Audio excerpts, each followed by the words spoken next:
ग्रंथराज श्रीमद् भागवतम 10वां स्कंद, पहला अध्याय। भगवान श्री कृष्ण का अवतार परिचय। श्लोक संख्या 2। यदोह च धर्मशीलस्य नितरां मुनि सत्तम तत्र अंशेन अवतीर्णस्य विष्णोः वीर्याणि शंस नः यदोश्य धर्मशीलस्य नितरां मुनिसत्तम तत्रांशेनावतीर्णस्य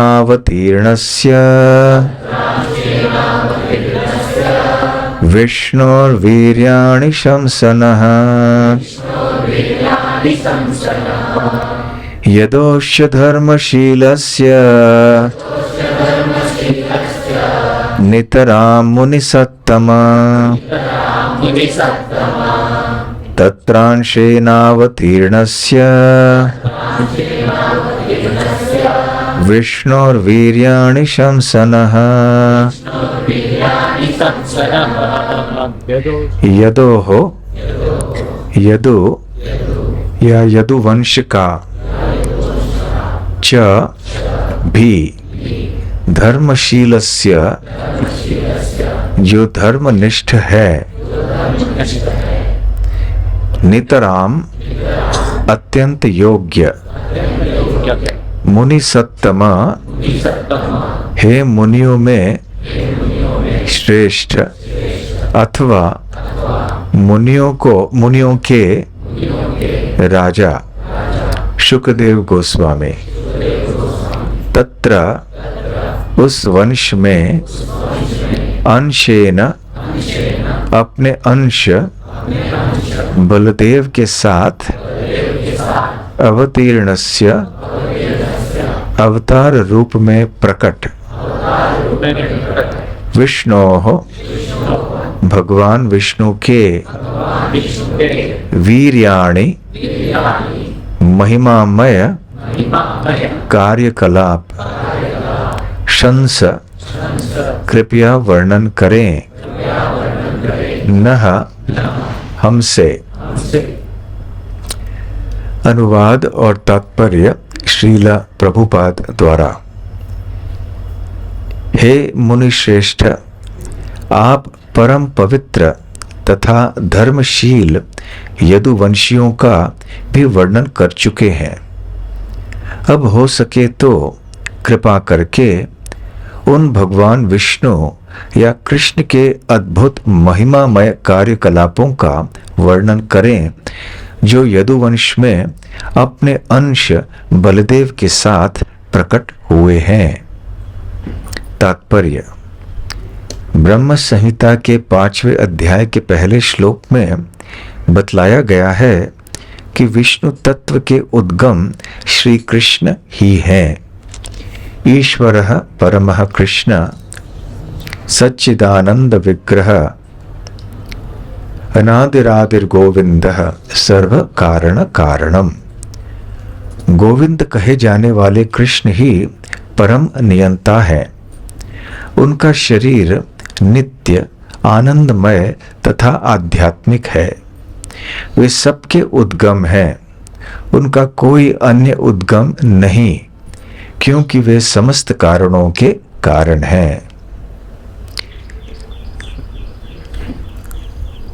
ब्रह्म संहिता में कहा गया है यस्यैक निष्कसित कालमथावलंब्य जीवन्ति लोम विलजा जगदण्डनाथाः विष्णुर्महांस इह यस्य कला विशेषो गोविंदमादिपुरुषं तमहं भजामि। असंख्य ब्रह्मांडों के प्रधान ब्रह्मागण महाविष्णु के एक श्वास की अवधि के बराबर जीवित रहते हैं। महाविष्णु जिन आदि भगवान गोविंद के अंश मात्र हैं, मैं उनकी पूजा करता हूँ। गोविंद या कृष्ण आदि भगवान है। कृष्णस्तु भगवान स्वयं। यहाँ तक कि वे महाविष्णु जिनकी श्वास से करोड़ों ब्रह्मांड उत्पन्न होते हैं, कृष्ण के कला विशेष अर्थात अंश के भी अंश हैं। महाविष्णु संकर्षण के अंश कला है, जो नारायण के अंश हैं। नारायण चतुर्व्यूह के और चतुर्व्यूह कृष्ण के प्रथम प्राकट्य बलदेव के अंश हैं। अतः जब बलदेव समेत श्री कृष्ण आविर्भूत हुए तो उनके साथ सारे के सारे विष्णु तत्व प्रकट हुए। महाराज परीक्षित ने शुकदेव गोस्वामी से प्रार्थना की कि वे कृष्ण तथा उनके महिमामय कार्यकलापों का वर्णन करें। इस श्लोक का एक दूसरा भी अर्थ निकलता है। यद्यपि शुकदेव गोस्वामी सबसे बड़े मुनि थे, तो भी वे कृष्ण का आंशिक अंशेन वर्णन ही कर सके, क्योंकि कृष्ण का पूरा पूरा वर्णन कोई नहीं कर सकता। कहा जाता है कि अनंत देव के हजारों सिर हैं, और यद्यपि वे अपनी हजारों जीभों से कृष्ण का वर्णन करने का प्रयत्न करते हैं, तो भी यह वर्णन अधूरा ही रहता है। ओम अज्ञानतिमिरान्धस्य ज्ञानाञ्जनशलाकया चक्षुरुन्मीलितं येन तस्मै श्रीगुरुवे नमः। श्रीचैतन्यमनोभीष्टं स्थापितं येन भूतले स्वयं रूप कदा मह्यं ददाति स्वपदान्तिकम्। वन्देऽहं श्रीगुरो श्रीयुतपदकमलं श्रीगुरून् वैष्णवांश्च श्रीरूपं साग्रजातं सहगण रघुनाथान्वितं तं सजीवं साद्वैतं सावधूतं परिजनसहितं कृष्ण चैतन्य देवं श्रीराधा कृष्णपादां सहगण ललिता श्री विशाखान्वितांश्च। नमो ओं विष्णुपादाय कृष्णप्रेष्ठाय भूतले श्रीमते भक्ति वेदांत स्वामिनिति नामिने। नमस्ते सारस्वते देवे गौरवाणी प्रचारिणे निर्विशेष शून्यवादी पाश्चात्य देश तारिणे। मुखं करोति वाचालं पंगुं लंघायते गिरिं यत्कृपातमहं वन्दे श्रीगुरून् दीनतारणम्। वाञ्छाकल्पतरुभ्यश्च कृपा सिन्धुभ्य एव च पतितानां पावनेभ्यो वैष्णवेभ्यो नमो नमः। नमो महावदान्याय कृष्ण प्रेम प्रदायते कृष्णाय कृष्ण चैतन्य नामने गौरत्विषे नमः। पंचतत्वात्मकं कृष्णं भक्तरूप स्वरूपकं भक्तावतारं भक्ताख्यं नमामि भक्तशक्तिकम्। आराध्यो भगवान् व्रजेशतनयस् तद्धाम वृन्दावनम्। रम्या काचिदुपासना व्रजवधू वर्गेण या कल्पिता। श्रीमद्भागवतं प्रमाणममलं प्रेमापुमर्थो महान्। श्रीचैतन्य महाप्रभोर्मतमिदं तत्रादर न परः। हे कृष्ण करुणा सिंधो दीनबंधो जगत्पते गोपेश गोपिका कांत राधा कांत नमोस्तुते। तप्त कांचन गौरांगी राधे वृंदावनेश्वरी वृषभानुसुते देवी प्रणमामि हरिप्रिये। जय श्री कृष्ण चैतन्य प्रभु नित्यानंद श्री अद्वैत गदाधर श्रीवासादि गौर भक्त वृंद। हरे कृष्णा कृष्णा कृष्णा हरे हरे, हरे राम राम राम हरे हरे। हरे कृष्णा। श्री कृष्ण जन्माष्टमी के पावन अवसर पर आप सबका हार्दिक धन्यवाद है यहाँ आने के लिए। आप सबको अभिनंदन और शुभकामनाएं। श्री श्री राधा गोकुलानंद हम सब के ऊपर कृपा करें ताकि हम सब व्यक्तिगत रूप से और सामूहिक रूप से भी कृष्ण भक्ति में आगे बढ़ते रहें और इस मनुष्य जीवन को सफल बनाएं। ऐसे ही प्रार्थना हम उनके चरण कमलों में आज करेंगे और बल्कि प्रतिदिन करेंगे। जन्माष्टमी का महोत्सव विशेष है भी और नहीं भी। इसलिए विशेष है कि इस दिन पर भगवान प्रकट हुए, इसलिए विशेष रूप से हम भगवान का स्मरण करते हैं, उनके नामों का, गुणों का, लीलाओं का श्रवण कीर्तन स्मरण आदि करते हैं। सुंदर रूप से भगवान का श्रृंगार होता है, उनका दर्शन करते हैं। परंतु इस दृष्टि से विशेष नहीं है क्योंकि भगवान के भक्तों के लिए प्रतिदिन ही एक उत्सव होता है। प्रतिदिन भगवान के लीलाओं का, गुणों का आदि श्रवण कीर्तन होना चाहिए। प्रतिदिन भक्त लोग उनके नामों का उच्चारण करते हैं। इसलिए ऐसा नहीं है कि जन्माष्टमी के दिन भगवान कृष्ण के भक्त कोई अलग कार्य करते हैं, वही कार्य करते हैं परंतु अधिक उत्साह से, अधिक तीव्रता से और एकत्र होके बड़ी संख्या में। एक बहुत ही आनंद का महोत्सव होता है। शुकदेव गोस्वामी इस दशम स्कंद में वर्णन करने वाले हैं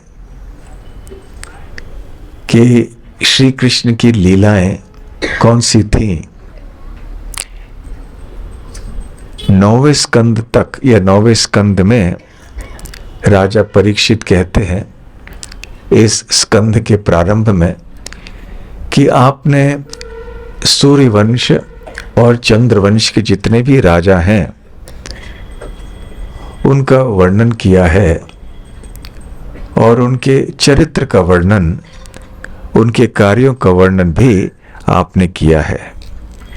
साथ साथ आपने जो यदुवंशी हैं, महाराज यदु के वंशज, उनका भी वर्णन किया है जो कि बहुत ही पुण्यवान थे, जो बहुत सुदृढ़ भक्त थे भगवान के।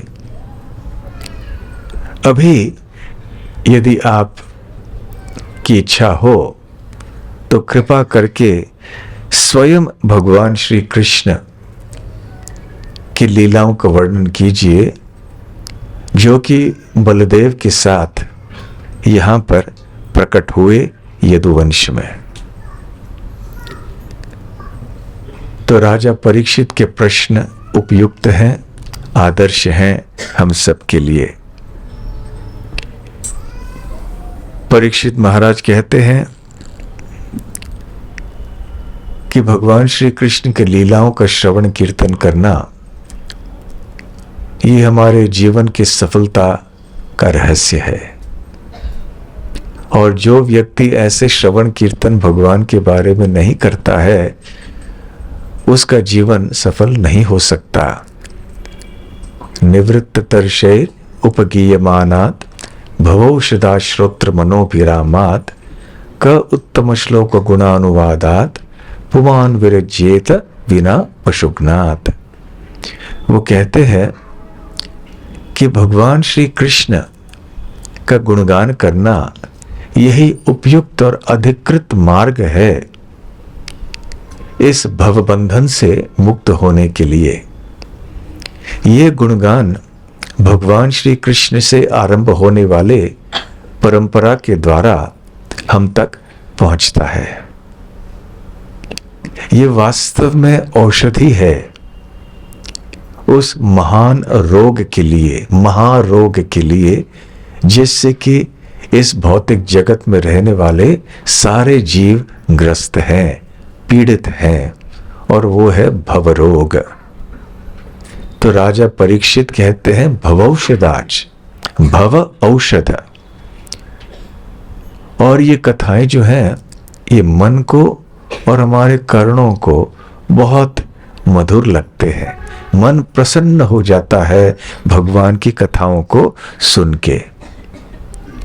भगवान श्लोक, भगवान कृष्ण उत्तम श्लोक हैं, अर्थात वो व्यक्ति जिनका वर्णन या जिनका गुणगान उत्तम श्लोकों के द्वारा होता है, या तो फिर उत्तम श्लोक वो भगवान है क्योंकि वो सदैव तम या अंधकार या अज्ञान के परे होते हैं, तो उनका वर्णन उत्तम श्लोक कहा जा सकता है।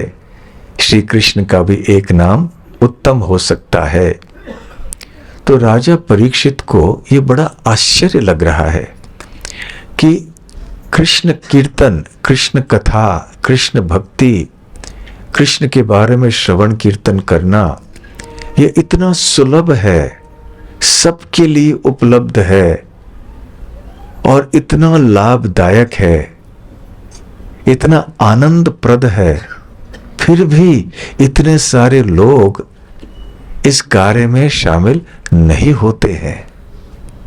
उनको बहुत ही आश्चर्य हो रहा है कि क्यों ऐसे है।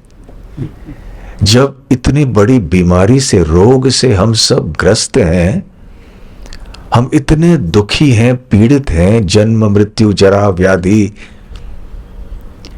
इन समस्याओं से, और जब हमें इतना सुलभ उपाय बताया जा रहा है, हम स्वीकार करने के लिए तैयार नहीं है। तो फिर परीक्षित महाराज ने बहुत सोचा होगा इसके बारे में, बहुत सुना भी होगा, इसलिए वो अपना निष्कर्ष बतला रहे हैं। पुमान विरज्येत बिना पशुघ्नात। मैं इस निष्कर्ष पर पहुंचा हूं हे मुनिवर कि केवल वही व्यक्ति जो पशुघ्न है, वही मात्र कृष्ण कथाओं को सुनने के लिए तैयार नहीं होगा। तो पशुघ्न का अर्थ क्या है? पशु और घ्न, घ्न मतलब हत्या करने वाला। तो जो व्यक्ति पशुओं की हत्या करता है, जो कसाई आदि है, वो अवश्य ये नहीं सुन पाएगा। इसलिए वास्तव में आहार हमारे चेतना के लिए और आध्यात्मिक जीवन के लिए बहुत महत्वपूर्ण है। यदि हम इस प्रकार का आहार स्वीकार करते हैं जो कि हिंसा से उत्पन्न हुआ है, तो इससे हमारी चेतना कभी ठीक नहीं रहेगी, हमारी बुद्धि सही ठिकाने नहीं रहेगी, हमारा झुकाव कभी आध्यात्मिक जीवन की ओर नहीं आ पाएगा। यद्यपि शाकाहार ग्रहण करने से, शाकाहारी भोजन ग्रहण करने से हम कृष्ण भक्त नहीं बन सकते। श्री चैतन्य महाप्रभु ने इस बात को स्पष्ट कहा है, जबकि एक दुग्धाहारी फलाहारी ब्रह्मचारी छुप के उनकी रात्रिकालीन लीलाओं को, संकीर्तन की लीलाओं को देखना चाह रहा था, तो श्रीवास ठाकुर ने उनको रखा था और जब वो पकड़े गए तो श्रीवास ठाकुर ने बताया कि ये तो बेचारे बहुत ही तपस्वी, दुग्धाहारी, फलाहारी ब्रह्मचारी है, तो इसे क्यों नहीं आप लीला में शामिल होने देते। तो चैतन्य महाप्रभु ने कहा कि केवल शाकाहारी होने से भगवान कृष्ण की प्राप्ति नहीं होती है। वास्तव ये भी सही है, क्योंकि ऐसे कितने जानवर हैं जो शाकाहारी हैं, तो केवल वो क्यों नहीं कृष्ण भक्त बनते। तो चैतन्य महाप्रभु ने कहा कि जब तक हम श्री कृष्ण के भक्तों के संग में आके उनकी भक्ति नहीं करेंगे, तब तक हम श्री कृष्ण को प्राप्त नहीं कर पाएंगे। इसलिए हमारा आहार बहुत ही महत्वपूर्ण है। इसलिए श्रील प्रभुपाद जब अमेरिका पहली बार गए, उन्होंने प्रसाद के वितरण के ऊपर इतना जोर दिया, परंतु पशुघ्न शब्द का अर्थ इतना ही नहीं है। श्रील प्रभुपाद समझाते हैं कि जो व्यक्ति अपने ही हित को नहीं जानता है, किस प्रकार से दुखों से मुक्त होना ये नहीं जानता है, वो भी पशुघ्न है, क्योंकि वो अपने अस्तित्व को ही नष्ट कर रहा है। हमारा अस्तित्व अर्थात हमारा जीवन, और अब हमें जब मनुष्य जीवन प्राप्त हुआ है, जिसमें ही मात्र हम कृष्ण की प्राप्ति कर सकते हैं, अन्य योनियों में ये संभव नहीं है, तो इस मूल्यवान मनुष्य जीवन को प्राप्त करके हम भक्ति नहीं करें भगवान की, तो ये हमारे अस्तित्व को समाप्त करने की तरफ समान है। इसलिए जो व्यक्ति बिल्कुल आध्यात्मिक जीवन में रुचि नहीं रखता, आत्महत्या करना चाहता है या आत्मा की हत्या करना चाहता है, यद्यपि आत्मा की हत्या नहीं की जा सकती, परंतु ऐसे अज्ञानी व्यक्ति को पता नहीं होता है कि मैं आत्मा हूं, मैं शरीर नहीं हूं। तो दूसरे शब्दों में, जो देहात्म बुद्धि में बहुत मग्न है, जो अपने शरीर और शरीर से संबंधित वस्तुओं को और अनुभवों को सर्वस्व मानता है और इसके परे भी कुछ है, वो जानता नहीं है और जानने की रुचि भी नहीं रखता, तो ऐसे व्यक्ति भी पशुघ्न है। तो जो बिल्कुल जिनकी वृत्ति संसार में लगी हुई है, वो भी पशुघ्न कहलाते हैं। यह श्रीमद् भागवत के दूसरी जगह इन्हें आत्महा कहा गया है, अपनी आत्मा की ही हत्या करने वाले। अपनी आध्यात्मिक चेतना का विनाश करना, ये अपने अस्तित्व के विनाश करने के बराबर है, क्योंकि चेतना एक बहुत मूल्यवान चीज है। श्रील प्रभुपाद जी कहते हैं कि सबसे दो महत्वपूर्ण शब्द हमारे लिए हैं, कृष्ण और चेतना। तो चेतना यदि कृष्ण में न लगे तो जीवन्नपि मृतो हि सह, जीते हुए भी हम मृत व्यक्ति के समान हैं। इसलिए राजा परीक्षित बहुत ही आश्चर्यचकित हो गए हैं कि लोगों को क्यों नहीं पता चल रहा है ऐसी बातों। यही तो माया का प्रभाव है। इसलिए जो भक्त नहीं है, जिनकी आस्था, जिनकी श्रद्धा, जिनकी निष्ठा संसार में लगी हुई है, वो भी आश्चर्यचकित हो जाते हैं भक्तों को देख के। अरे ये लोग कैसे ऐसे काल्पनिक चीजों के पीछे पड़े रहते हैं, ये लोग क्यों सत्य को छोड़कर ऐसे भगवान कृष्ण जिसके बारे में कोई सबूत नहीं है, कोई प्रमाण नहीं है, इनके पीछे क्यों लगे हैं ये लोग। इनको क्या आनंद आता है, इन दंत कथाओं को सुनते बैठते हैं ये लोग घंटों तक, दिनों दिन, क्या है इसमें। श्रील प्रभुपाद जी एक जगह ये भी बताते हैं कि जब कृष्ण भक्तों को भगवान श्री कृष्ण के चरण कमलों में तुलसी पत्ता चंदन के साथ अर्पण करते हुए जो आनंद आता है, वो अभक्तों को बिल्कुल समझ में नहीं आता। वो सोचते हैं कि ये प्रतिमा की कुछ पूजा कर रहे हैं, तुलसी पत्ते लगे, इसमें क्या आनंद है? आनंद है तो खाने पीने में है, भोग करने में है, ये आनंद है ना। तो इस प्रकार से जैसे कृष्ण भक्त आश्चर्यचकित हो जाते हैं, परीक्षित महाराज तो श्रेष्ठ कृष्ण भक्त है, महाभागवत है वो। जिस प्रकार से उनको आश्चर्य लग रहा है दुनिया के बारे में, तो अभक्तों को भी ऐसे लगता है। परंतु दोनों में दोनों प्रकार के आश्चर्यों में बड़ा अंतर है। दोनों आश्चर्यचकित हैं, लेकिन दोनों में बहुत बड़ा अंतर है। जो भगवान कृष्ण के भक्त हैं, परीक्षित महाराज जैसे, वो योग माया के अंतर्गत सोचते हैं। उनकी विचारधारा श्री कृष्ण की इच्छाओं के अनुसार होती है। श्री कृष्ण भी बहुत दुखी होते हैं ये देखकर कि इतने सारे बद्ध जीव हैं, मेरे शरण को नहीं स्वीकार करते हैं और लगातार जन्म मृत्यु के चक्र में अटक जाते हैं, इतनी यातनाओं को झेलना पड़ता है इनको।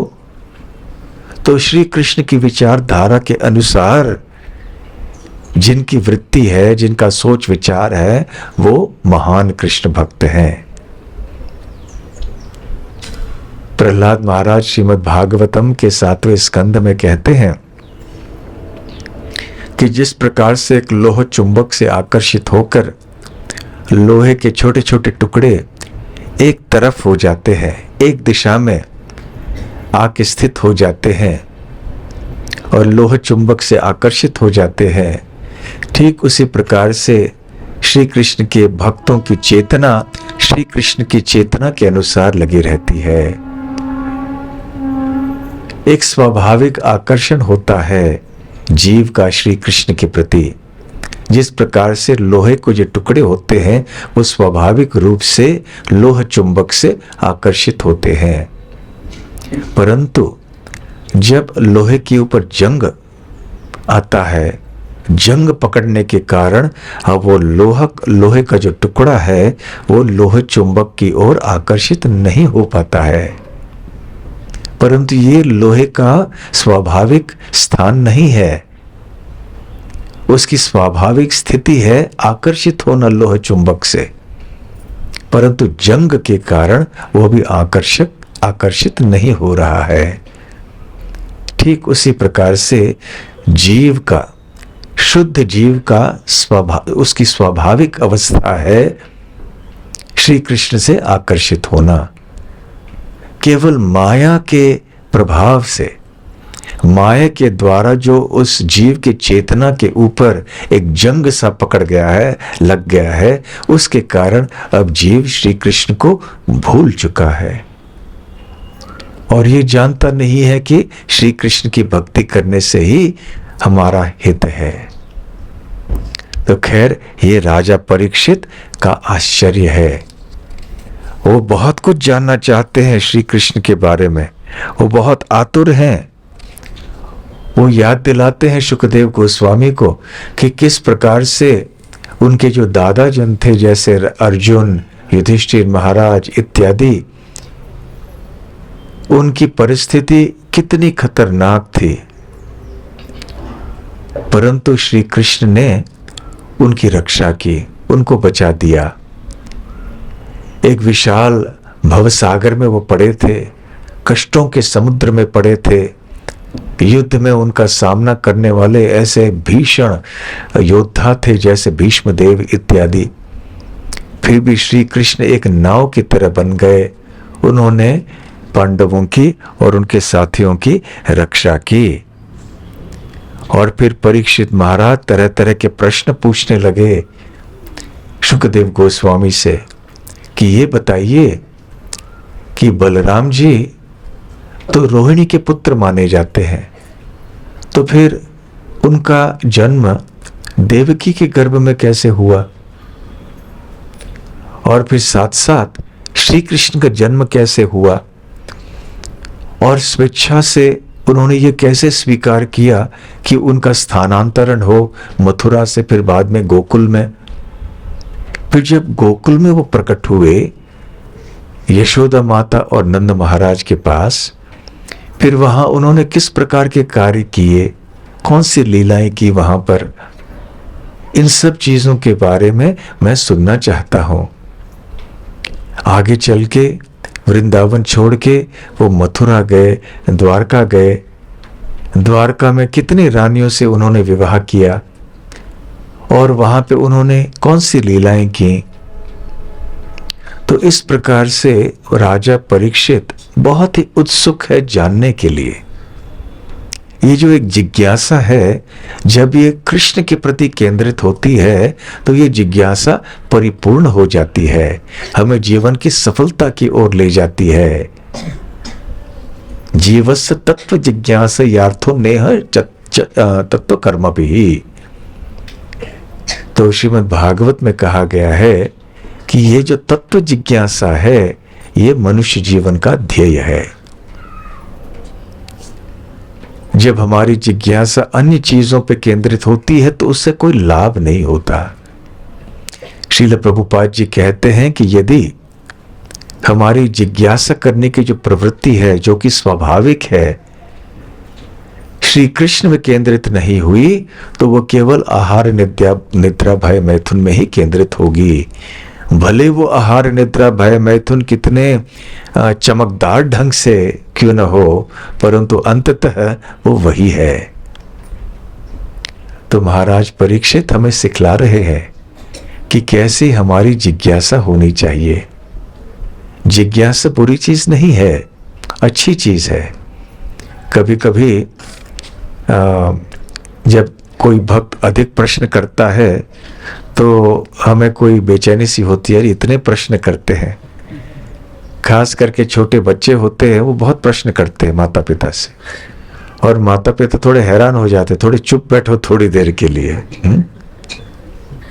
और जब बच्चा भगवान के बारे में कुछ पूछना चाहता है तो माता पिता ने खुद सुना नहीं है कृष्ण कथा, सुनी नहीं है उन्होंने कृष्ण कथा, इसलिए वो भी उत्तर नहीं दे पाते हैं। तो वो संस्कार, वो संस्कृति बच्चों को नहीं दे पाते हैं। इसलिए बच्चे जब बड़े होते हैं, जो थोड़ी बहुत संस्कृति या संस्कार माता पिता में थे उतने भी नहीं होते बच्चे में। तो एक के बाद एक जब पीढ़ियां आगे बढ़ती हैं तो कृष्ण भक्ति या संस्कृति जो है वो कम होती जाती है। वे बहुत आसानी से बच्चे और आने वाले पीढ़ियां ऐसे संस्कृति से बहुत आकर्षित होते हैं जो भक्ति के विरुद्ध है। इसलिए ऐसी जिज्ञासा की एक प्रथा ये जारी रखनी चाहिए। देखिए, हमारे सारे शास्त्र प्रश्न उत्तर पर निर्भर हैं। चाहे वो भगवत गीता हो जिसमें अर्जुन प्रश्न पूछते हैं और कृष्ण उत्तर देते हैं, चाहे वो श्रीमद् भागवत हो जहाँ नैमिषारण्य के ऋषि प्रश्न पूछते हैं, सूत गोस्वामी उत्तर देते हैं, राजा परीक्षित प्रश्न पूछते हैं, सुखदेव गोस्वामी उत्तर देते हैं। हमारे सारे शास्त्र, हमारे पुराण, हमारे उपनिषद प्रश्नोत्तर पर निर्भर हैं। यदि ऐसी जिज्ञासा नहीं होती तो फिर कैसे हम सीख पाते? अथातो ब्रह्म जिज्ञासा वेदांत सूत्र में कहा गया है। तो ब्रह्म और परब्रह्म श्री कृष्ण के बारे में जिज्ञासा ये बहुत आवश्यक है हमारे लिए। तो खैर, राजा परीक्षित जब ऐसे प्रश्न पूछते हैं तो शुकदेव गोस्वामी अभी प्रश्नों का उत्तर देना प्रारंभ करते हैं। हो सकता है शुकदेव गोस्वामी के मन में एक संकोच हुआ हो। क्या था वो संकोच? कि देखो, ये तो कोई तपस्वी ऋषि मुनि तो है नहीं, ये तो राजा है, और वैसे कई दिन हो चुके, मैं तो कृष्ण कथा का वर्णन कर चुका हूं, 9 स्कंध पूरे हो गए, तो 9 स्कंधों के लिए कई दिन लगे होंगे शुकदेव गोस्वामी को। तो इस समय की अवधि में राजा परीक्षित ने, शुकदेव गोस्वामी ने और जितने भी ऋषि मुनि आदि वहां पर उपस्थित थे, किसी ने न जलपान किया, न कोई आहार ग्रहण किया, न कोई सोए।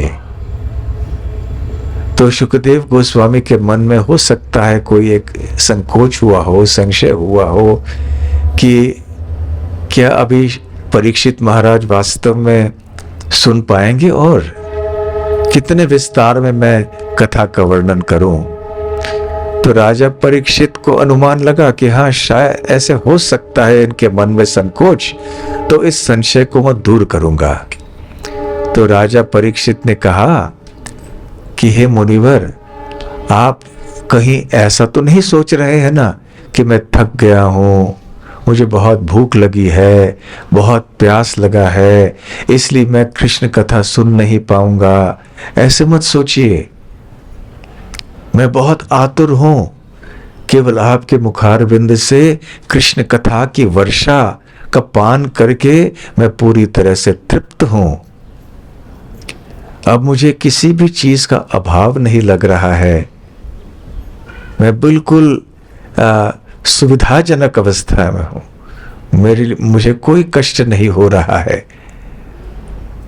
शुकदेव गोस्वामी बहुत प्रसन्न हुए इस बात को सुनकर, क्योंकि देखिए, जैसे श्रोतागण की कोई अपेक्षाएं होती हैं प्रवक्ता के प्रति, प्रवक्ता के भी तो कोई अपेक्षाएं होती है ना श्रोता के प्रति।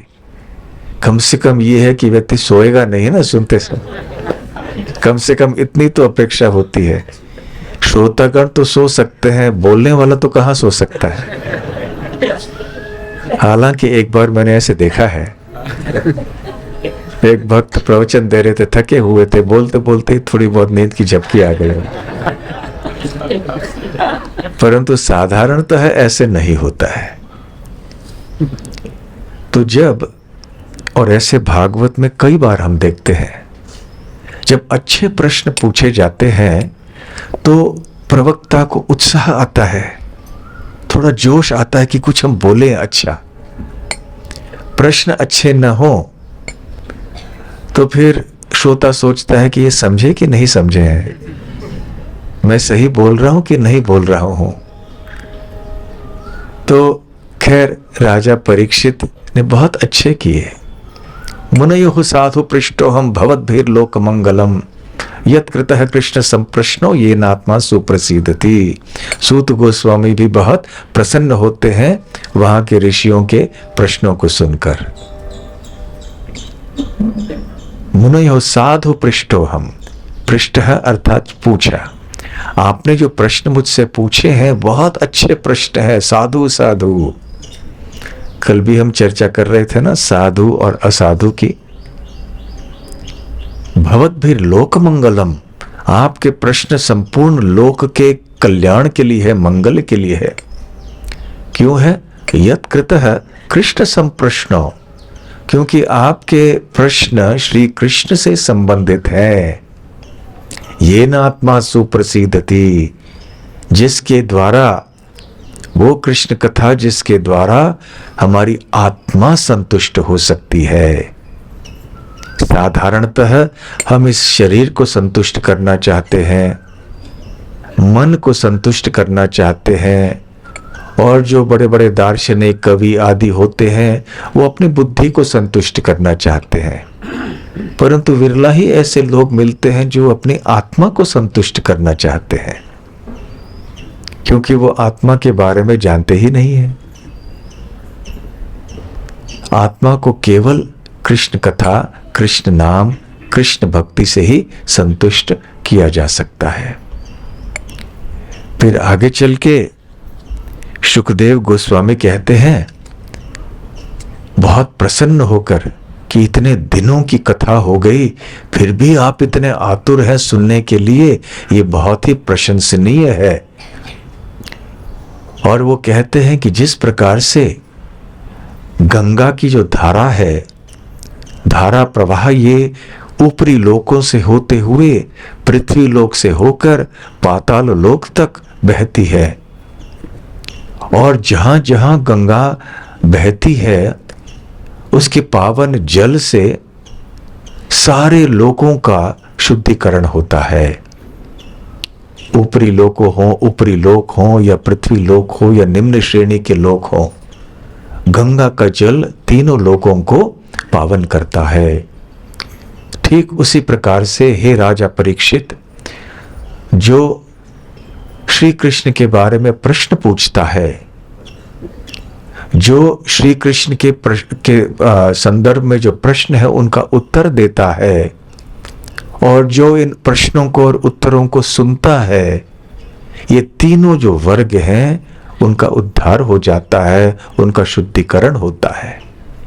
इसलिए कृष्ण कथा भी पावन है, सर्वोच्च पावन साधन है कृष्ण कथा। और कृष्ण कथा का श्रवण करना न केवल साधन है परंतु ये साध्य भी है। ऐसा नहीं है कि शुद्ध भक्ति प्राप्त करने के बाद हम अब सोचेंगे कि अभी हम कृष्ण भक्त बन गए तो अभी क्यों कृष्ण के बारे में पूछना है, क्योंकि हमें तो सब कुछ पता है। सब कुछ नहीं पता है और नहीं हो सकता है। इसलिए जिस श्लोक का पठन हमने आज किया उसमें आप देखेंगे तत्र अंशेन अवतीर्णस्य, तो परीक्षित महाराज पूछ रहे हैं कि भगवान श्री कृष्ण के साथ उनके अंश बलदेव भी अवतीर्ण हुए, तो मुझे बताइए उस कृष्ण के बारे में। तो श्रील प्रभुपाद जी उस तात्पर्य के अंत में कहते हैं कि अंश शब्द का और एक अर्थ ये हो सकता है कि कृष्ण कथा का वर्णन अंश मात्र ही किया जा सकता है, पूर्णतया नहीं किया जा सकता। और आगे श्रील प्रभुपाद जी कहते हैं कि स्वयं भगवान के अवतार शेष वो कथा के शेष तक नहीं पहुंचे हैं। अनादि काल से वो कृष्ण कथा का वर्णन करते आए हैं, उनके कितने सारे मुख हैं जिनसे वो वर्णन कर रहे हैं, परंतु कथा के अंत तक आज भी नहीं पहुंचे हैं और अभी भी वो कथा कहे जा रहे हैं और अंत नहीं होगा। इसलिए कृष्ण कथा अंशेन, इनका वर्णन अंश मात्र ही किया जा सकता है, परंतु हमारे कानों में भर भर के हमें सुनना चाहिए। इसलिए सुखदेव गोस्वामी कह रहे हैं कि साधु साधु, बहुत अच्छी बात राजा परीक्षित, आपने अच्छे अच्छे प्रश्न किए हैं, तो आइए मैं आपके प्रश्नों का उत्तर देने का प्रयास करता हूं।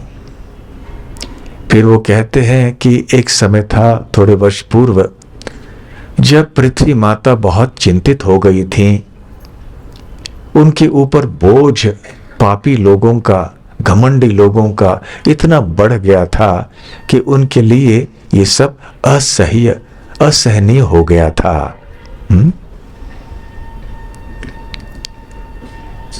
हम लोग यहाँ पर बेलगाम में हैं, तो बेलगाम से थोड़ी ही दूर पर सह्याद्री पर्वत है, हम जानते हैं। ये पश्चिमी घाट जो है केरल से लेकर आगे महाराष्ट्र के उत्तर भाग तक या गुजरात के प्रारंभ तक ये पाए जाते हैं। अद्री अर्थात पर्वत। तो अद्री का नाम क्या है? सह्य, जो सहन की जाती है ना। आप में से कितने भक्त मेलकोटे गए हैं? मेलकोटे भी सह्याद्री में है और वहां पे भी काफी ठंड होती है। जब श्रील रामानुजाचार्य वहां मेलकोटे गए थे, क्योंकि जहां वो रह रहे थे श्रीरंगम आदि में, वहां के राजा उनको बहुत परेशान कर रहे थे, उनके प्रति अत्याचार आदि कर रहे थे, तो अपने जीवन को बचाने के लिए उनको मेलकोटे आना पड़ा। तो उन्होंने एक बार कहा, यहाँ तो ठंडी है, वहाँ तमिलनाडु आदि में तो गर्मी है बहुत, तो यहाँ के ठंड बहुत थी। तो कहने लगे यहाँ बहुत सब कुछ अच्छा है, लेकिन सही अद्री के जो हवा है वो असह्य है हमारे लिए। तो खैर वो कहते हैं कि पृथ्वी के लिए ये बोझ असह्य हो गया। फिर पृथ्वी माता ब्रह्मा जी के पास कहीं त्राही त्राही कुछ रक्षा कीजिए, अब मैं ये बोझ सहन नहीं कर सकती। तो ब्रह्मा जी भी इसका उपाय नहीं निकाल पाए। देवताओं को लेकर, पृथ्वी माता को भी लेकर वो भगवान विष्णु के पास गए। क्षीर सागर के तट पे पृथ्वी माता ने एक गाय का रूप स्वीकार किया था। देखिए, शास्त्रों में बताया गया है कि 7 माताएं होती हैं हमारी। एक तो जन्म देने वाली माँ, और एक प्रकार की माँ है पृथ्वी, क्योंकि पृथ्वी माता हमें सब कुछ देती है, हमारा पोषण पृथ्वी से ही आता है। और एक प्रकार की माता है गाय, क्योंकि गाय हमें दूध देती है। जैसे माँ हमें दूध देती है जन्म लेते समय, जन्म लेने के तुरंत बाद, उसी प्रकार से गाय भी हमें दूध देती है। बल्कि गाय हमें हमारे संपूर्ण जीवन तक दूध प्रदान करती है। तो खैर, गाय और पृथ्वी दोनों ही माता की श्रेणी में है। तो पृथ्वी माता ने गो माता का रूप स्वीकार किया। और फिर जब वो क्षीर सागर के तट पे पहुंचे, सारे देवताओं ने पुरुष सूक्त प्रार्थनाएं गाई। और फिर भगवान विष्णु, क्षीरोदकशायी विष्णु ने उत्तर दिया, परंतु भगवान विष्णु के उत्तर सारे देवगण नहीं सुन पाए, केवल ब्रह्मा जी सुन पाए अपने अंतःकरण में। और फिर भगवान ने कहा कि जो मैंने संदेश आपको दिया है वो अन्य देवताओं को भी सुनाओ। तो ब्रह्मा जी ने यह संदेश दिया अन्य देवताओं को, और उन्होंने कहा कि सबसे पहले ये देखिए कि जो भी कृष्ण कथा के प्रवचन होते हैं उनमें फोन नहीं बजने चाहिए, और जो बैठे हुए हैं उनको देखना चाहिए कि फोन बंद है। और फिर कहने लगे कि सारे देवताओं को सांत्वना दीजिए, पृथ्वी माता को सांत्वना दीजिए कि मैं शीघ्र ही अवतीर्ण होऊंगा यदुवंश में, और मेरी लीला में सहायता करने के लिए सारे जो देवगण हैं अपने पत्नियों के साथ में उन्हें भी यदुवंश के परिवारों में जन्म लेना होगा। और फिर साथ साथ मेरे अंश भी, मेरे पहले ही मेरे अंश बलदेव या संकर्षण वहां प्रकट होंगे। इस प्रकार से देवताओं को सांत्वना देने के बाद वो संतुष्ट हुए और फिर वो वापस चले आए। उधर मथुरा में देवकी का विवाह वसुदेव से हुआ, और देवकी के भाई कंस देवकी को विवाह के बाद अपने पति के घर ले जा रहे थे कि आकाशवाणी हुई कि हे कंस, आप इतने लाड से प्यार से अपनी बहन को ले जा रहे हो, परंतु आपको पता नहीं कि आपकी ही इसी बहन का 8वां पुत्र आपके विनाश का कारण होगा, आपकी मृत्यु का कारण होगा। तो तुरंत कंस का व्यवहार बदल गया। अपनी बहन देवकी को सरस बाल से पकड़ लिया, अपनी तलवार बाहर उतारी, बाहर निकाली। तो वसुदेव ने वहां क्षमा बहुत याचना की कंस से और कहा कि देखो, ये शरीर का नाश तो अंततः होना ही है, फिर भी जो लोग इस प्रकार से हत्या करते हैं वो नहीं जानते हैं कि हम वास्तव में आत्मा हैं, शरीर नहीं है। इसलिए आपसे निवेदन करता हूं कि देवकी की हत्या मत कीजिए। देहेन सहजायते मृत्युर्जन्मवताम वीर, देहेन सहजायते, कि वास्तव में जैसे ही शरीर का जन्म होता है उसकी मृत्यु भी होती है। भगवद गीता में भी भगवान श्री कृष्ण ऐसे ही कहते हैं। इसलिए आगे चल के वसुदेव किसी न किसी तरह से उनको समझाने का प्रयास करते हैं कि कैसे देवकी को अब छोड़ दीजिए, उनको मारिए मत। और वो कहते ठीक है, आप नहीं मान रहे हो तो मैं आपको ये वचन देता हूं कि जैसे ही देवकी के पुत्र जन्म लेंगे वो वैसे इन पुत्रों को आपके हवाले कर दूंगा। अब कंस का हृदय थोड़ा पिघल गया, क्योंकि वो जानता था कि वसुदेव एक बहुत धर्मपरायण व्यक्ति है, भगवान के भक्त है, वो कभी झूठ नहीं बोलेंगे।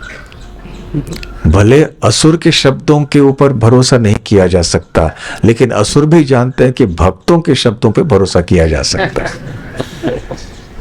इसलिए वो भी भक्तों पर भरोसा करते हैं। तो उन्होंने कहा नहीं नहीं, आपने जो कहा ठीक है। तो बंदी तो कर लिया उन्होंने उनको। जब पहला पुत्र का जन्म हुआ और वसुदेव आके जो बच्चे को देना चाह रहे थे कंस को, तो कंस ने कहा अरे रे ये क्या कर रहे हो, वास्तव में जैसे मैंने सोचा वैसे ही हुआ है। नहीं नहीं, रख लो अपने बच्चे को वापस रख लो। अचानक करुणा आ गई कंस के हृदय में और उसने कहा कि देखो, आकाशवाणी तो ये थी कि तुम्हारा 8वां पुत्र मेरे हत्या का कारण बनेगा, परंतु ये तो पहला पुत्र है, तो इससे तो कोई खतरा नहीं है मुझे। तो प्रसन्न होकर वसुदेव तो वापस चले गए, परंतु पता था कि भरोसा नहीं कर सकते, कैसे आसुरी वृत्ति के लोग अपने विचारों को बदलते रहते हैं। उधर बेचैन हो गए नारद मुनि। अरे कृष्ण की लीला को आगे बढ़ाना चाहते थे, कृष्ण लीला में कोई विघ्न नहीं आना चाहते थे। ये दुष्ट कंस अचानक करुणामयी हो गया तो भगवान का अवतीर्ण होना फिर इसमें विलंब हो जाएगा। तो वो आए कंस के पास कि अरे कंस, मैं तुम्हें बतलाना चाहता हूं कि भगवान विष्णु ये तुम्हारे शत्रु हैं और जो तुम्हारे मृत्यु के कारण बनने वाले हैं उनका प्राकट्य हो चुका है यदुकुल में, और ये देवी देवतागण भी अब यदुवंश में प्रकट हो चुके हैं उनकी सहायता करने के लिए। तो कंस ने फिर जाके उस बच्चे की हत्या की, देवकी और वसुदेव को बंदी बना दिया। और बाद में नारद मुनि ने यह भी कहा कि देखो, और एक चीज मैं तुम्हें बताना चाहता हूं कि पिछले जन्म में तुम एक शक्तिशाली असुर राजा थे और तुम्हारा नाम था कालनेमी, और पिछले जन्म में भी भगवान विष्णु ने तुम्हारी हत्या की थी,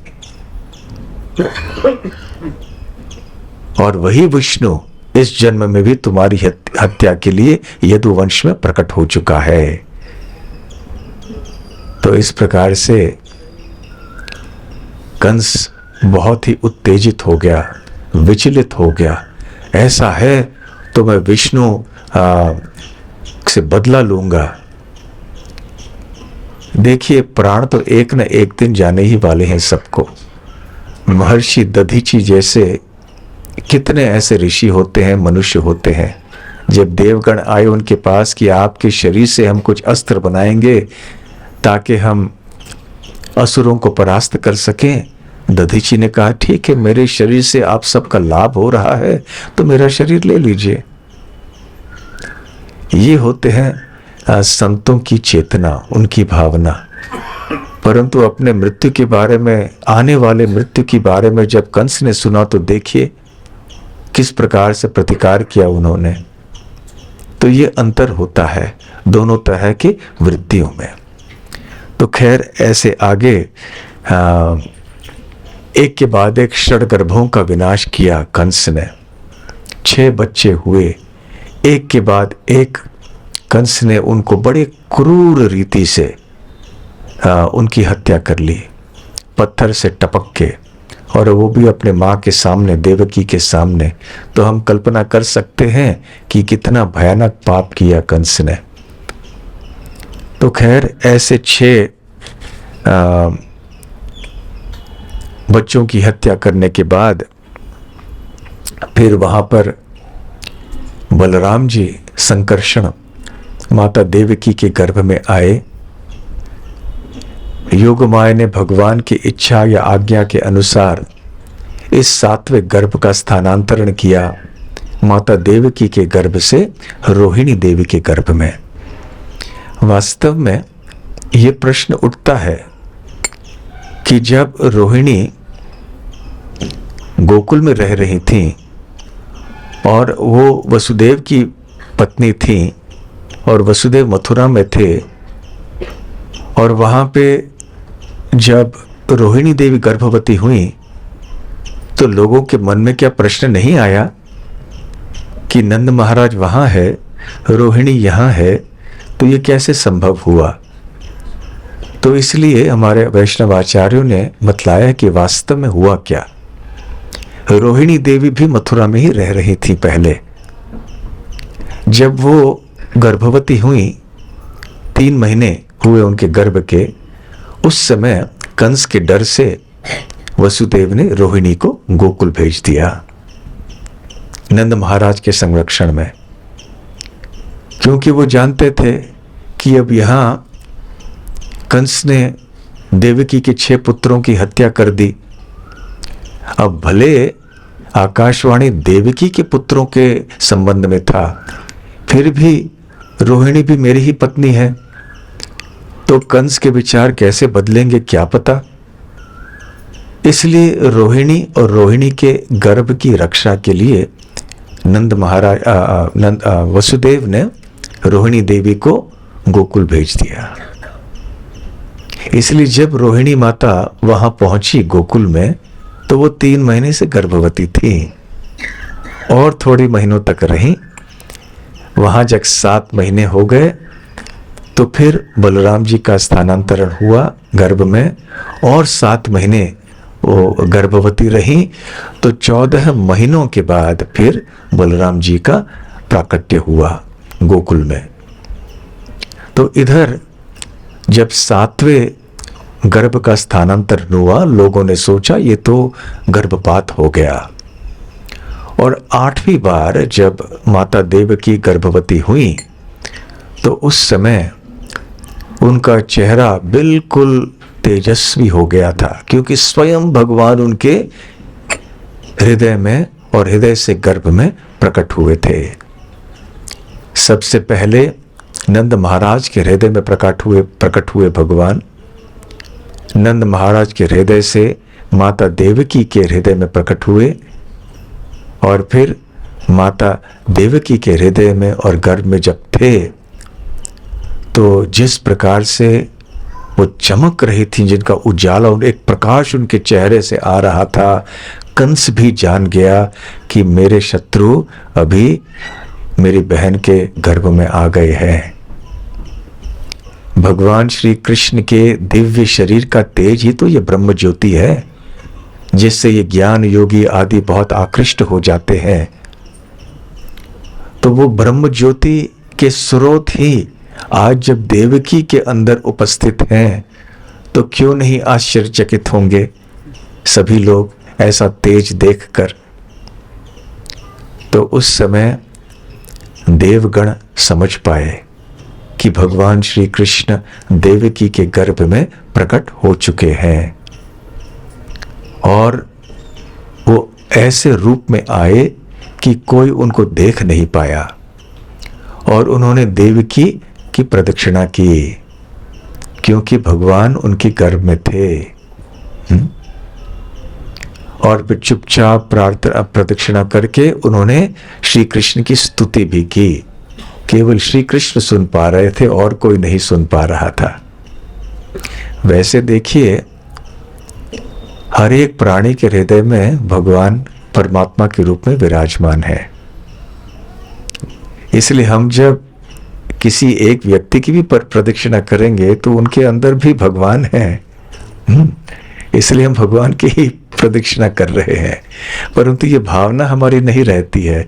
हम जब किसी वैष्णव को प्रणाम करते हैं तो उनको प्रणाम करते हैं क्योंकि वो भगवान कृष्ण के भक्त हैं, साथ साथ उनके हृदय में बैठे हुए भगवान को भी हम प्रणाम कर रहे हैं। तो खैर, तो इसे गर्भ स्तुति कहते हैं ये वैष्णव समाज में ये जो देवताओं की स्तुति है भगवान कृष्ण के प्रति, इसे गर्भ स्तुति इसलिए कहते हैं कि उस समय श्री कृष्ण प्रकट नहीं हुए थे, वो माता देवकी के गर्भ में ही थे। इस प्रकार बहुत सुंदर प्रार्थना की सारे देवताओं ने, और फिर वो अपने धाम में अपने अपने लोकों में चले गए। उधर 12 बज गए थे रात को। भाद्र महीने के कृष्ण पक्ष की अष्टमी तिथि थी और श्री कृष्ण देवकी के अंदर से, देवकी के गर्भ से बाहर प्रकट हुए। परंतु श्री कृष्ण का जन्म वैसे नहीं हुआ जैसे एक साधारण बच्चे का जन्म होता है। जब जन्म ऐसे हुआ तो सभी लोग आश्चर्यचकित रह गए। सभी लोग तो दो ही थे वहां, वसुदेव और देवकी, परंतु बाद में यह खबर तो सब जगह फैली होगी। तो श्री कृष्ण प्रकट हुए अपने चतुर्भुज रूप में। उनके सर पे बाल थे, वस्त्र थे शरीर पर, आभूषण थे। तो श्रील प्रभुपाद जी अपने तात्पर्यों में बताते हैं कि श्री कृष्ण का प्राकट्य अनेक दृष्टिकोण से देखा जाए तो बहुत अद्भुत था। क्यों अद्भुत था श्री कृष्ण का जन्म? पहली बात तो ये है कि भगवान श्री कृष्ण को बाल रूप में कंस के कारागृह में प्रकट होने में कोई भय नहीं हुआ। वसुदेव और देवकी तो बहुत भयभीत थे कि क्या होगा, बच्चे का जन्म होगा तो कंस हत्या कर लेगा। तो दोनों कंस और दोनों वसुदेव और देवकी भयभीत थे, परंतु कृष्ण तो भयभीत नहीं थे। तो ये पहले चमत्कार था, अद्भुत बात थी, ऐसे श्रील प्रभुपाद जी कहते हैं। दूसरी बात थी कि श्री कृष्ण सर्वव्यापी है। हर एक ब्रह्मांड में वो प्रकट होते हैं विष्णु रूप में। हर एक प्राणी के हृदय में परमात्मा के रूप में रहते हैं, हर एक अणु में भी रहते हैं अपने रूप में, अपने चतुर्भुज रूप में। साथ साथ वो सब जगह अपने ब्रह्म ज्योति के रूप में फैले हुए हैं। निराकार रूप में भी ज्योति या प्रकाश के रूप में सब जगह सर्वव्यापी है। तो वही सर्वव्यापी श्री कृष्ण अभी देवकी और वसुदेव के पुत्र बनकर प्रकट हुए हैं। ये दूसरी बात थी आश्चर्य की। तीसरी आश्चर्य की बात यह थी कि जब इस बच्चे का जन्म हुआ तो उसके शरीर के ऊपर कपड़े थे, उसके सर के ऊपर बाल थे, किरीट आदि आभूषण थे, और इतना ही नहीं, 4 भुजाएं थी। आपने ऐसे कितने बच्चों को देखा है जो जन्म लेते लेते 4 भुजाओं से जन्म लेते हैं? तो ये बहुत ही अद्भुत बात थी, चमत्कार की बात थी। और अंत में श्रील प्रभुपाद जी कहते हैं कि अद्भुत बात यह है श्री कृष्ण के जन्म के बारे में कि वो स्वयं कृष्ण के वसुदेव के आराध्य देव थे। अब वसुदेव के आराध्य देव उनके पुत्र के रूप में प्रकट हुए। कितने आश्चर्य की बात है। तो जब भगवान ऐसे प्रकट हुए तो दोनों वसुदेव और देवकी वो बहुत विस्मित हो गए, भाव विभोर हो गए। थोड़े क्षणों के लिए तो कुछ बोल नहीं पाए।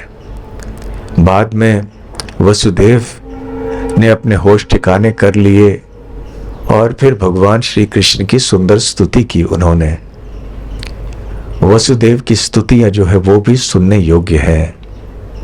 उसके बाद माता देवकी ने स्तुति करना आरंभ किया और अंत में कहा कि हे भगवान, देखिए हमारा अहो सौभाग्य है कि आप हमारे पुत्र के रूप में प्रकट हुए, परंतु कृपया इस चतुर्भुज रूप को आप अदृश्य कर लीजिए, आप एक साधारण बच्चे के रूप में प्रकट होइए। यदि इस रूप में भगवान कंस आपको देखेगा तो वो जान जाएगा कि आप भगवान है, फिर आपको मारने का प्रयास करेगा।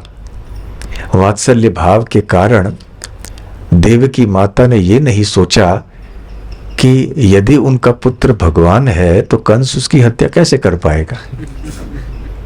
भगवान तो सर्वशक्तिमान है, तो कोई भी व्यक्ति कैसे भगवान की हत्या कर सकेगा। ऐसी क्षमता तो किसी में नहीं है, ये संभव ही नहीं है।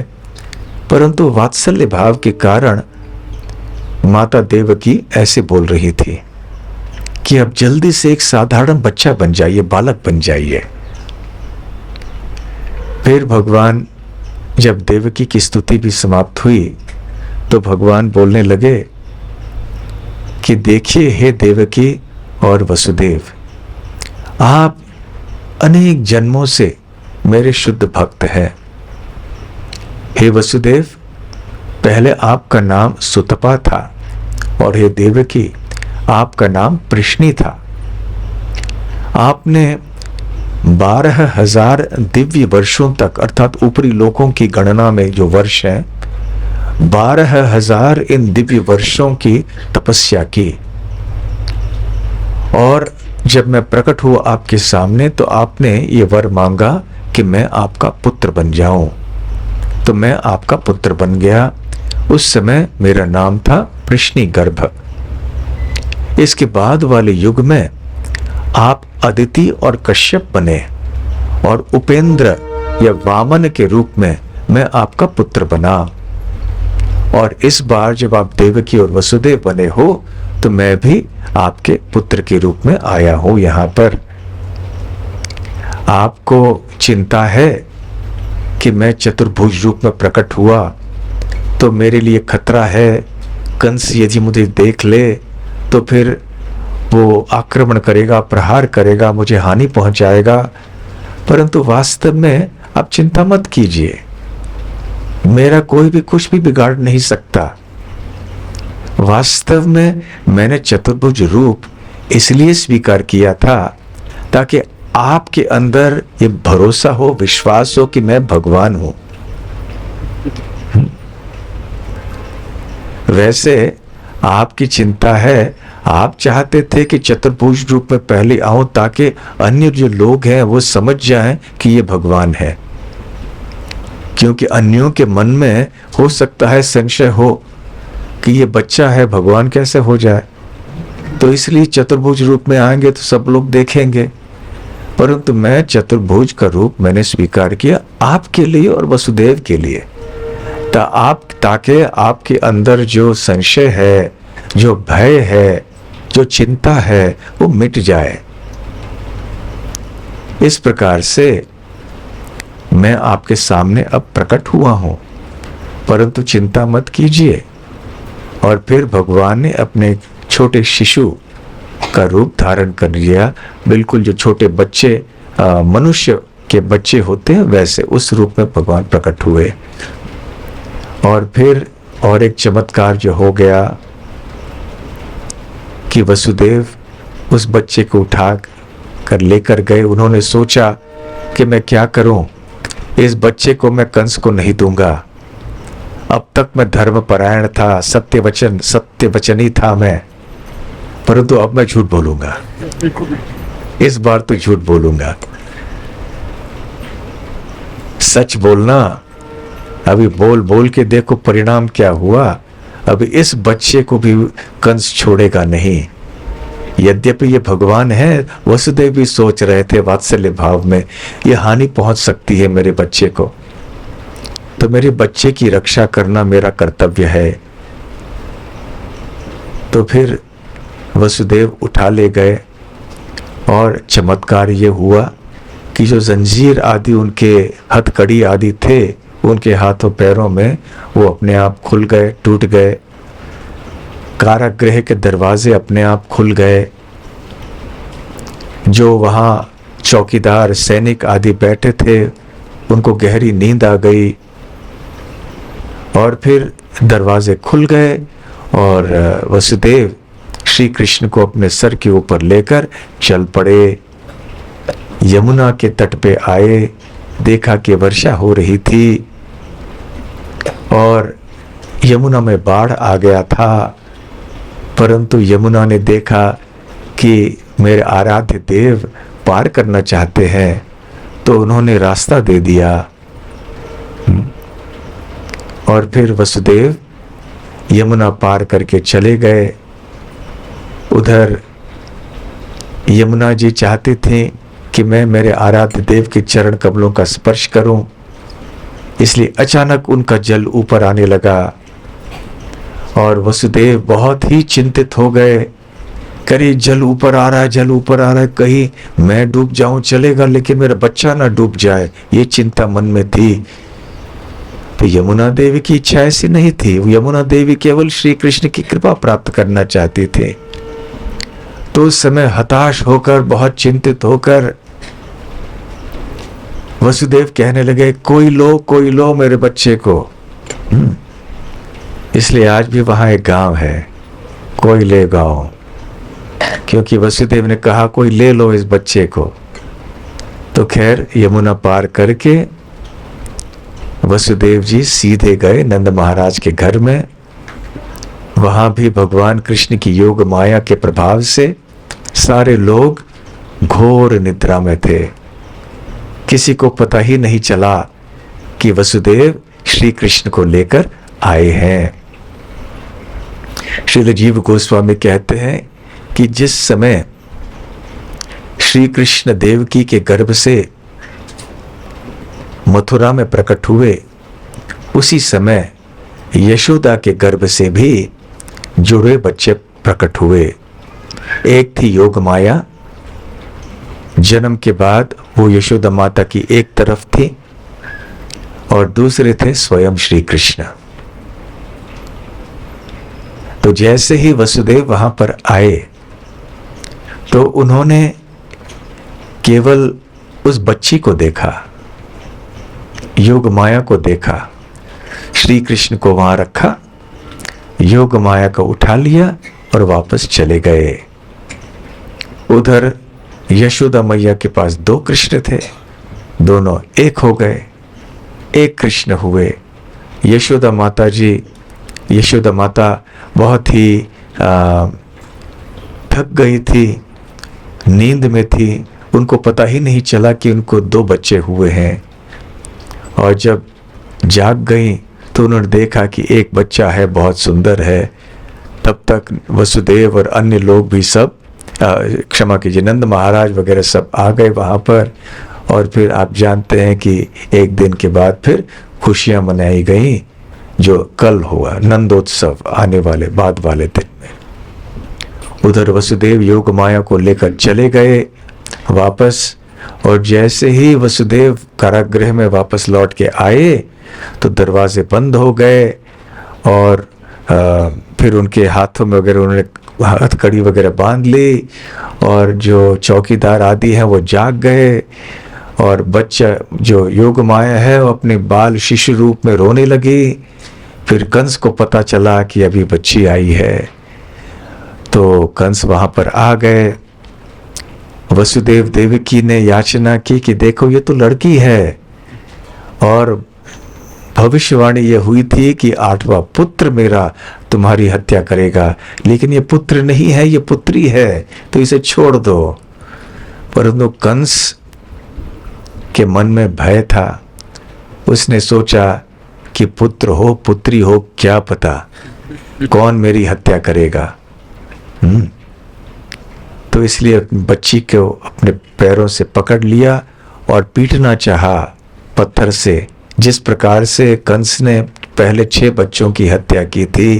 परंतु कंस के मुट्ठी से वो बच्ची ऊपर जाके आसमान में खड़े होकर कहने लगी, हे दुष्ट, तुम मेरी हत्या नहीं कर सकते, तुम्हारी हत्या करने वाले व्यक्ति का जन्म कहीं और हो चुका है। और फिर वो अदृश्य हो गई। वैसे ही कंस की नींद हराम हो गई थी। अभी तो कंस बिल्कुल नहीं सो पाए, इसलिए कंस ने फिर अपने अत्याचार शुरू किए। सब जगह ब्रजमंडल में मथुरा मंडल में उन्होंने अपने साथियों को भेजा, असुरी साथियों को, कि ढूंढ निकालो जहां जितने भी बच्चों का जन्म हुआ है सबकी हत्या हो जाए। इस प्रकार से कंस के अत्याचार शुरू हुए। उधर श्री कृष्ण का जन्म गोकुल में मनाया गया और श्री कृष्ण की बाल लीलाएं वहां पर शुरू हो गई। इस प्रकार से इसी दिन पर, इसी तिथि पर भगवान श्री कृष्ण माता देवकी और माता यशोदा दोनों के पुत्र के रूप में एक साथ प्रकट हुए। बलराम जी इससे पहले माता देवकी और माता रोहिणी दोनों के पुत्र के रूप में प्रकट हुए। ऐसे हैं भगवान श्री कृष्ण की अद्भुत लीलाएं। तो ऐसे ही हम यदि भगवान श्री कृष्ण की लीलाएं सुनते रहें, पढ़ते रहें, बोलते रहें, इनके बारे में स्मरण करते रहें और भगवान के पवित्र नामों का उच्चारण करते रहें तो हमारा जीवन सफल हो जाएगा। श्री कृष्ण जन्माष्टमी महोत्सव की जय। श्री श्री राधा गोकुलानंद की जय। श्री वृंदावन धाम की जय। गौर प्रेमानंदे हरि हरि बोल। हरे कृष्णा। हाँ, हरे कृष्णा। हरे कृष्णा।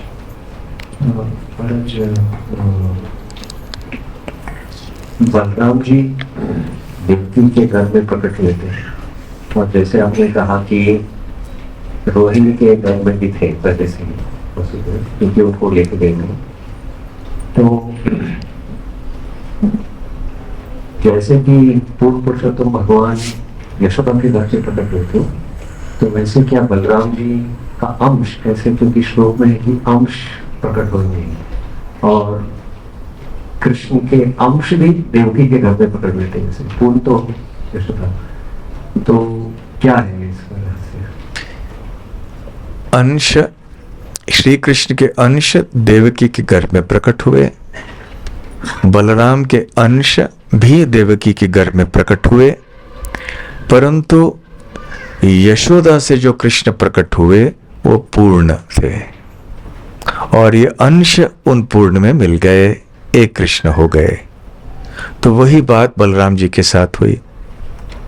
रोहिणी के गर्भ में भी पूर्ण बलराम प्रकट हुए, तो यहाँ के अंश पूर्ण बलराम में मिल गए और इसलिए वृंदावन में भगवान श्री कृष्ण के पूर्ण रूप होते, पूर्णतम रूप है। जैसे कई दिनों पहले हम चर्चा कर रहे थे, इसलिए बलराम और श्री कृष्ण अपने मूल वृंदावन के रूप में ही वहां पे प्रकट हुए। ठीक है। हाँ, एक प्रश्न और है, फिर आप। हाँ, जब बलराम प्रकट हुए थे देवकी का घर में, तो उनका अंश भी प्रकट हुआ था, शेष। तो शेष उधर रह गए, लेकिन बलराम जी को स्थानांतरित किया था। नहीं, रह नहीं गए। वो जो घर में प्रकट हुए शेष ही प्रकट हुए, उनका अंश। शेष तो बलराम के अंश हैं, संकर्षण के अंश हैं, तो अंश को ही स्थानांतरित किया गया रोहिणी माता के गर्भ में। ठीक है। हाँ प्रभु। हरे कृष्ण। हरे कृष्णा। सभी हम तो जानते हैं अच्छी तरह से कि भगवान जो है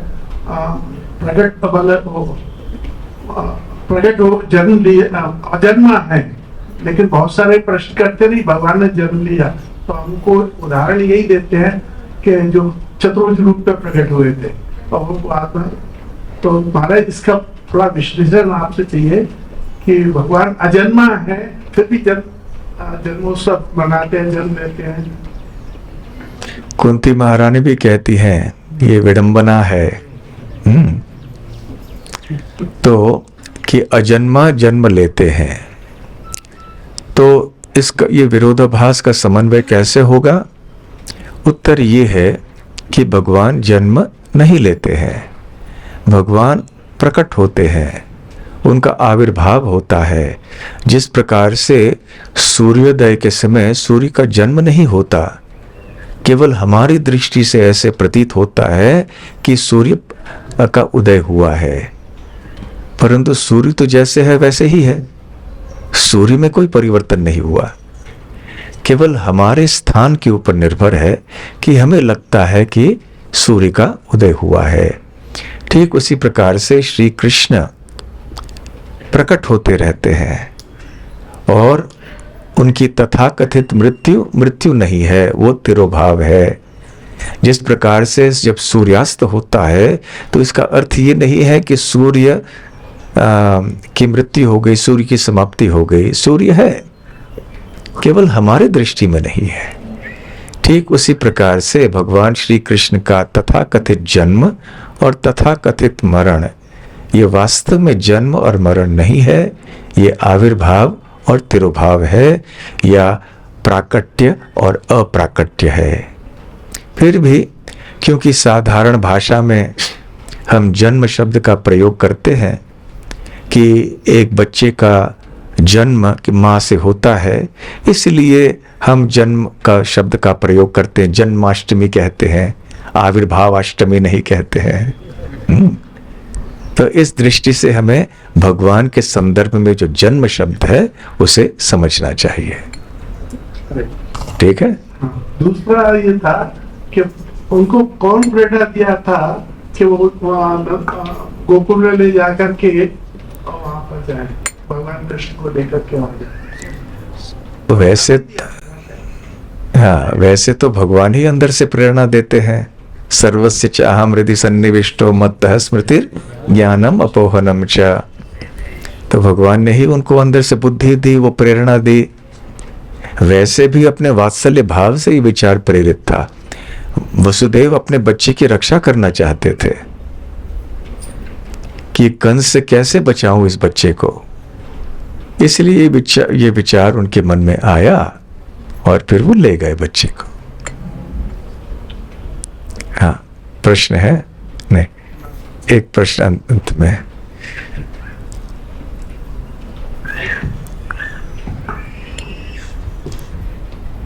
हर बार जो है थोड़ी चिंता होती है प्रवक्ता को कि लोगों को भूख लगी होगी, प्रसाद के लिए सब जाना चाह रहे होंगे, लेकिन कम से कम आज तो वो भय नहीं है। हाँ, पूछिए। सुखदेव गोस्वामी के जो पिताजी थे व्यास, सुखदेव गोस्वामी के जो पिताजी थे ना, पिता थे व्यासदेव जी। हाँ हाँ। जब व्यासदेव जी ने जब श्रीमद् भागवतम लिखा तो उन्होंने नारद मुनि को बताया कि मैं संतुष्ट हूँ। तो बाकी के जो 18 जो ग्रंथ, तो उसमें जो ब्रह्म वैवर्त पुराण में भी जैसे वृंदावन का भी वर्णन है और देवी मार्ग में भी वर्णन है। पद्म पुराण में भगवान श्री कृष्ण के जन्म के बारे में भी बताया गया है, और बाकी के इसमें भी जैसे कि महाभारत में भी भगवद गीता है और उसमें भी भक्तों का वर्णन है। फिर भी व्यासाचार्य ने श्रीमद् भागवत लिखने के बाद ही उनको क्यों संतुष्ट हुआ? क्योंकि दोनों भी इसमें भी भक्तों का भी वर्णन है, भगवान श्री कृष्ण का भी वर्णन। सही है कि जो अन्य ग्रंथ हैं जैसे महाभारत हो, उनमें भी कृष्ण का वर्णन है। ब्रह्म वैवर्त पुराण हो, अनेक कई पुराण हैं, उनमें भी श्री कृष्ण का वर्णन है। तो ऐसे क्यों हुआ कि व्यासदेव जी संतुष्ट तब तक नहीं हुए जब तक कि उन्होंने श्रीमद् भागवतम की रचना नहीं की थी। और नारद जी ने उनसे कहा था कि आपने श्री कृष्ण का वर्णन नहीं किया है, हरि लीला की व्याख्या नहीं की है आपने। तो इसका उत्तर ये है कि यद्यपि श्री कृष्ण का उल्लेख इन अन्य शास्त्रों में है, परंतु श्री कृष्ण की भूमिका की इतनी प्रधानता इन ग्रंथों में नहीं है।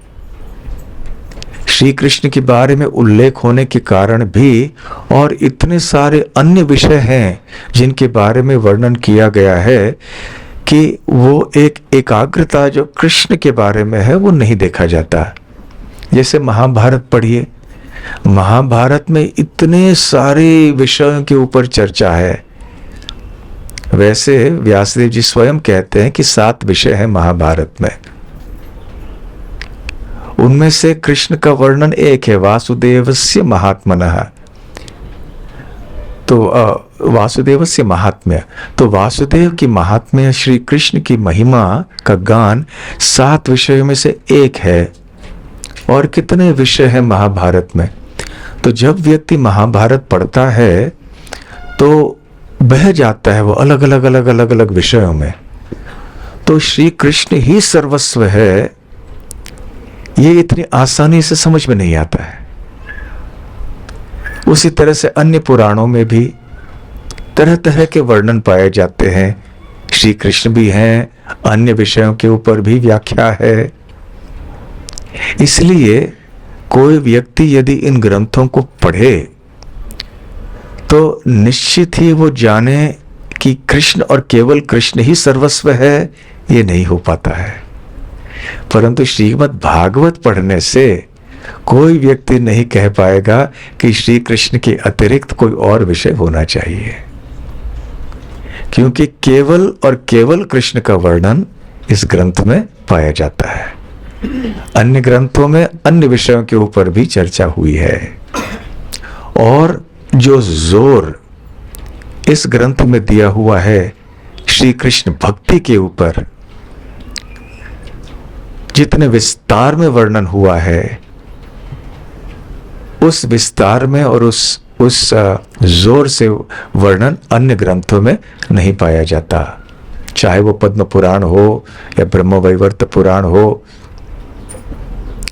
अंततः श्रीमद् भागवतम में ही इतने विस्तार में भगवान कृष्ण की वृंदावन लीला का वर्णन है। अन्य ग्रंथों में विरला ही यहाँ वहाँ कोई राधा रानी के बारे में या वृंदावन लीला के बारे में उल्लेख पाया जाता है। परंतु जिस प्रकार से विस्तार में और जितनी गहराई में यहाँ पे वर्णन है, कहीं और नहीं पाया जाता। ठीक है? हाँ, हरे कृष्ण महाराज। हरे कृष्ण। मेरा प्रश्न है वो इस प्रसंग से मिलता जुलता ही है और थोड़ा रामायण से भी मिलता है। जब भगवान का आविर्भाव तो यमुना ने उनको जगह दी जाने के लिए, और रामायण में वरुण ने कहा कि भगवान राम से कि मैं दुर्बल नहीं हो सकता हूँ, आपको स्टेज बनना पड़ेगा। और दुर्वासा मुनि के लिए गोपी प्रसाद लेके गए थे, उस फिल्म तक भी भगवान श्री कृष्ण की मैं ब्रह्मचर्य होने वाला कि मैं दुर्वा से प्रसाद नहीं लेता, तब भी यमुना ने उनको जगह दी। लेकिन भगवान राम जो पूर्णतम नहीं है, पूर्णतर है, उनको समुद्र ने क्यों रोक दिया कि सेतु ही बनना चाहिए? वरुण देव या जो समुद्र के देव हैं, वो भी देव हैं, देवता हैं। उनकी भक्ति इतनी तीव्र नहीं थी और उन्होंने इतनी गंभीरता से श्री राम के प्रतीक्षा करने की जो घटना है उसको नहीं ली। भगवान श्री रामचंद्र नर लीला कर रहे थे और नर लीला करते समय उनको अपने भक्तों का गुणगान करवाना था। सारा श्रेय उनको भक्तों को देना था।